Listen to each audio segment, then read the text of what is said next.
Deputy Prime Minister Bülent Arınç has lambasted President Recep Tayyip Erdoğan, accusing him of acting unconstitutionally by trying to put in place a de facto presidential system that is not defined in the constitution.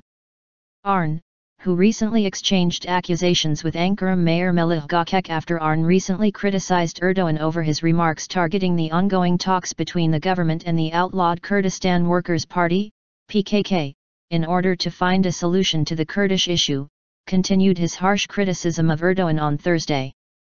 In a show of the deepening rift between Erdoğan and the government over the negotiations with the PKK, Arınç once again slammed Erdoğan, saying, Erdoğan's understanding of being president can be seen as a contradiction. He secured 52% of the vote and was elected. He is a powerful president, nearly like the president of an undeclared presidential system. This is all very well, but the authority that Articles 102, 103 and 104 of the Constitution give the president is the same as with an elected president. Being elected into office as president might have changed, but the authority given to the president is the same. The president, in line with the Constitution, can make many assignments and decisions. While the Constitution has clearly defined the president's authority, we the government are not responsible for the contradiction that has occurred, as there are criticisms saying, you Erdoğan cannot want a form of presidential system with the current authority that the Constitution defines. Arınç also criticized Erdoğan for not fulfilling his promise that he would be a different type of president compared to the previous ones, adding, someone who assured the people that he would be different from former presidents is now staying in a palace, while at the same time he is trying to use the authority that the constitution gives him as though there is a presidential system in Turkey. A new constitution should be prepared to handle all these contradictions, and we should find the best governing model with such a change.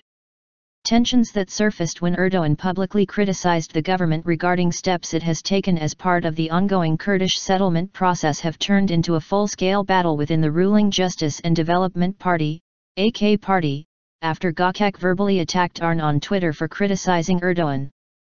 In a tweet on Monday, Gökçek called on the government to dismiss Arınç if he fails to resign. Some media outlets have alleged that Erdoğan asked Gökçek to post his tweet, in which he also accused the Deputy Prime Minister of trying to create unrest within the ruling party.